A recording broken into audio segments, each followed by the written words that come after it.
Um bom dia para todo mundo e iniciamos fazendo a nossa oração. Em nome do Pai, do Filho e do Espírito Santo. Amém.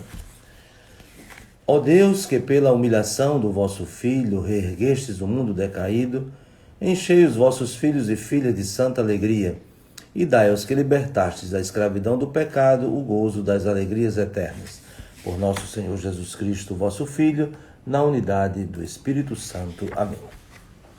Então, para a nossa meditação, hoje nós temos o Evangelho que se encontra em Mateus, capítulo 9, do versículo 32 ao versículo 38. E aqui nós podemos identificar três situações envolvendo auditórios nas suas reações. Então, a primeira é o exorcismo. Jesus cura um homem mudo, e aqui o Evangelho diz que estava possuído pelo demônio. Então Jesus aqui de fato está fazendo um exorcismo, libertando o homem do poder do mal. Então, diante deste fato, nós temos duas reações: a reação das multidões e a reação dos fariseus. Então as multidões ficam admiradas e até afirmam: nunca se viu coisa igual em Israel. Então podemos dizer que as multidões, que até então estão seguindo Jesus, estão vendo os seus milagres, estão vendo e ouvindo os seus ensinamentos, ficam sempre admiradas.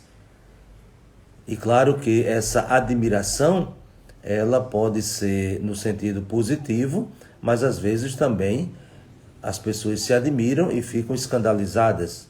Em algumas situações do Evangelho, nós vamos ver justamente isso, quando Jesus está na sinagoga, e por sinal também numa situação de expulsar um demônio, daquele homem que reage com muita violência diante do ensinamento de Jesus.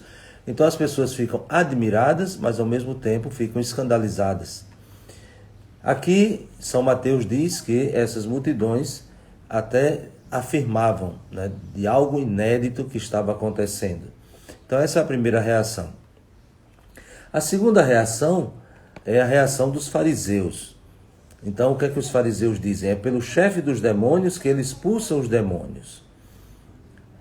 E diante dessas duas reações é que nós podemos compreender a atitude e a palavra de Jesus.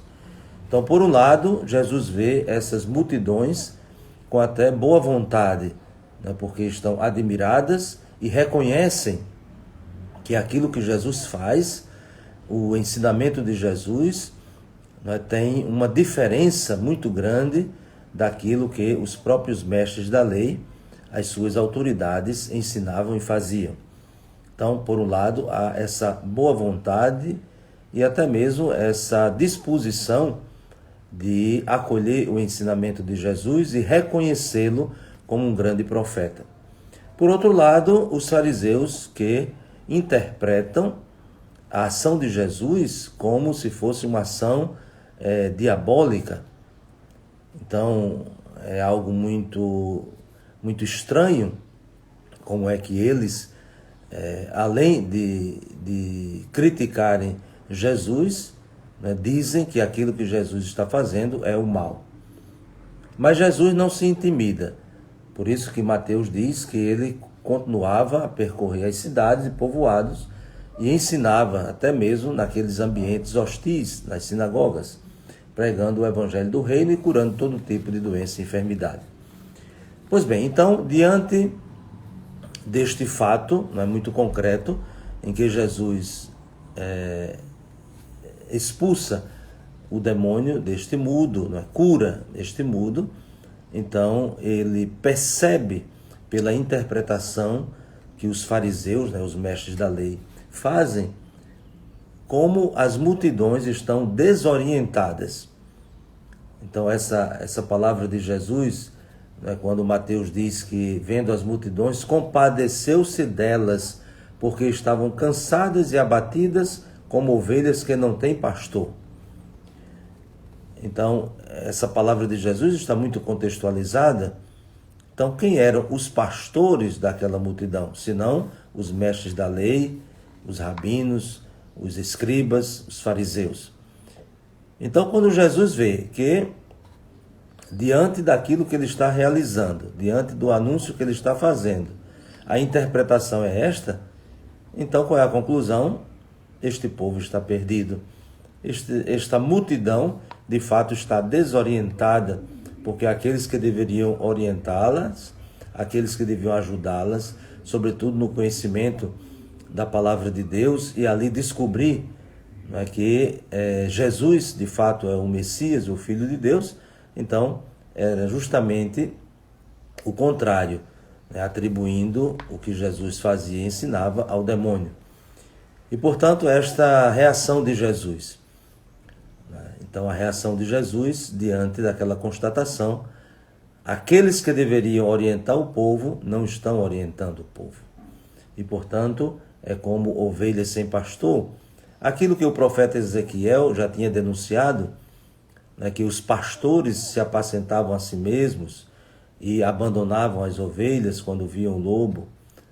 E, portanto, aquela promessa de Deus que ele mesmo iria ser o pastor do seu povo, ele mesmo iria conduzir o seu povo. E agora está acontecendo isso. É Jesus o bom pastor. E aí Jesus conclui, né, o evangelho de hoje fazendo um apelo. A messe é grande, mas os trabalhadores são poucos. Pedi, pois, ao Senhor da messe que envie trabalhadores para a sua colheita. Então esta é a oração permanente da igreja, para que o Senhor envie operários para a sua messe. De fato, deveríamos assumir este compromisso, não apenas rezar pelas vocações, numa determinada ocasião, como a igreja nos motiva, no quarto domingo da Páscoa, o domingo do Bom Pastor, é oração pelas vocações. O mês de agosto também é um mês dedicado às vocações, mas essa oração da igreja precisa ser permanente. Pedi ao Senhor da messe que envie operários para a sua messe. E estamos diante do grande desafio, quando os pastores, né, aqueles que receberam a missão de, em nome de Jesus, guiar o seu povo, quando esses pastores perdem a consciência do que de fato é a sua missão. E por isso confundem mais as pessoas do que ajudam. Por isso que Jesus diz, né, quais são as características dessa multidão. Jesus fala de que as multidões estão abatidas, cansadas.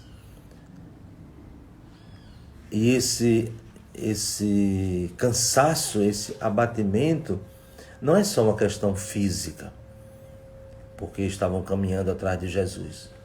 Claro que isso também, mas não é esse tipo de cansaço que Jesus se refere.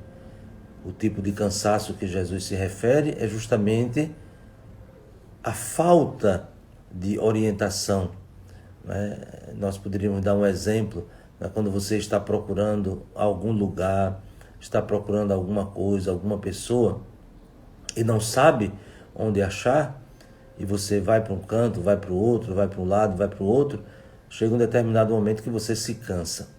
Então as multidões estavam cansadas e, portanto, procuram Jesus, porque eram desorientadas. Os seus líderes, os seus pastores, as autoridades confundiam muito mais as pessoas do que as ajudava no caminho para encontrar, de fato, o bem, a felicidade, a justiça e assim por diante. Tudo aquilo que constrói a vida, tanto pessoal como comunitária. E, portanto, Jesus, ele tem essa sensibilidade, percebe que as pessoas estão abatidas, estão cansadas, como hoje.